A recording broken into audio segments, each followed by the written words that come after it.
Hey guys, and welcome back to another Pokémon Sun and Moon anime episode review. Today I'll review episode 44, Ash and Nebby Mysterious Encounter. So let's dive right into the summary. The episode starts off with Ash having a dream in which he's at the altar of the sun, when suddenly Solgaleo and Lunala appear from an ultra wormhole, and Ash promises them to find and take care of something before they merge and seemingly create another Pokémon, which is sensed by the guardian deities of Alola.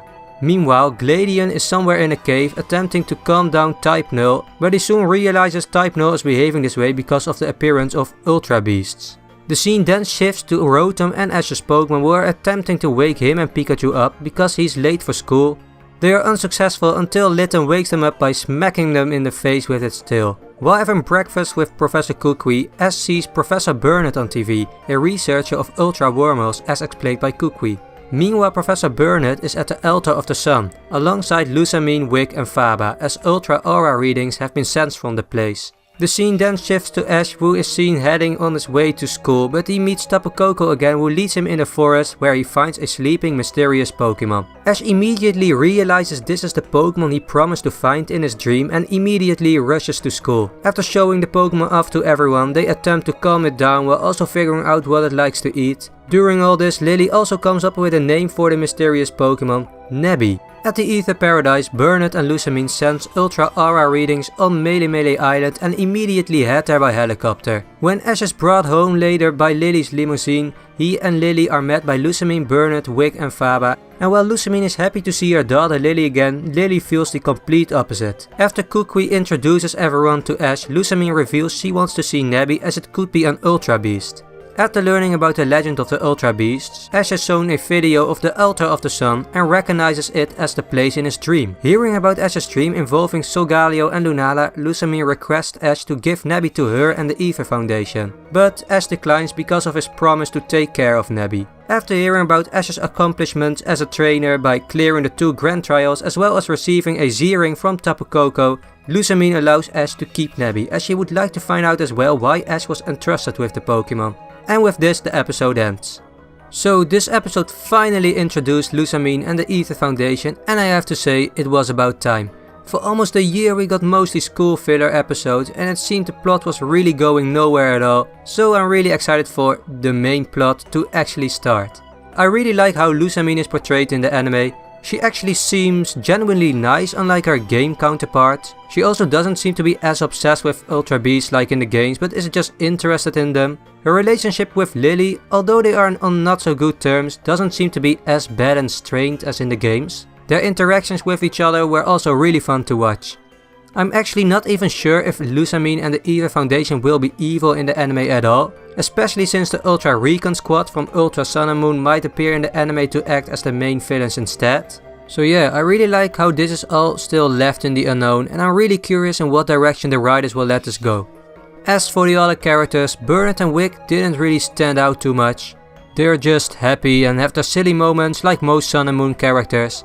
Faba though was the more interesting one, as he seems to be the complete opposite of these characters, which is a nice change of pace. He's actually the only one that really considered Ash's dream as just a dream and acted more logical than the rest. So yeah, I really like how Faba is displayed in the anime.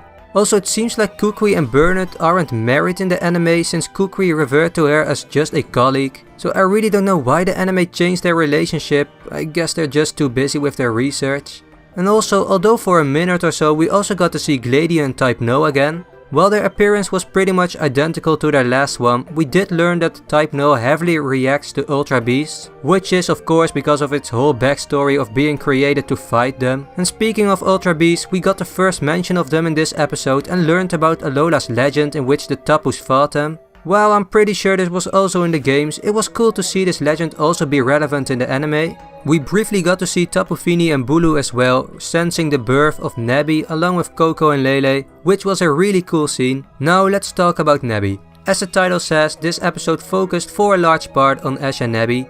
Nebby acts a lot like a baby in the anime and really reminded me of Togepi, especially in that Poke Problem scene. I'm kinda disappointed though that Nebby will interact with Ash more rather than with Lily unlike in the games. But at least Lily came up with his name, guess that's something. This episode set up the foundation for the main plot aside from the trials of course, and it was really well done. From the introduction of the Ultra Beast to that of the Aether Foundation, it was really well done. I have to say it again. Both were explained and introduced but also kind of left in the unknown, and I really like that. My major complaint though is the whole thing about Ash being chosen by Solgaleo and Lunala to take care of Nebby and being led to it by Tapu Koko. Them appearing in Ash's dream as well just feels really generic in my opinion. I'm just not a big fan of it. I'm sure this will all be explained later on as to why Ash is the chosen one, but still, I would have preferred if this was done differently, but I guess we have to deal with it. While we're talking about flaws in the episode, let's talk about the episode story. As I said earlier, the whole Lusamine and Aether Foundation part was really done well, but one of the other main parts, Nebby, was handled poorly in my opinion. Ash meeting Nebby as well as the whole build up with the dreams was setting up for, as the title indicates, a mysterious encounter, and it was mysterious.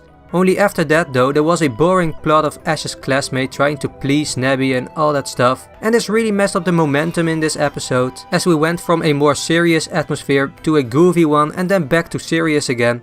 So I would have preferred if they kept this in a straight line, if you get what I mean. As for the animation, nothing special as I pretty much expected, it was just the average Sun and Moon animation. But all in all, I would definitely recommend you to watch this episode since it finally allows the story to go somewhere. It had some flaws, but I can't be too harsh since this episode was just the introduction of the whole Aether Foundation arc, if it even is an arc, we don't know yet. But anyways, I hope you enjoyed my review, feel free to leave a like if you want, and I'll see you guys in my next video. Bye!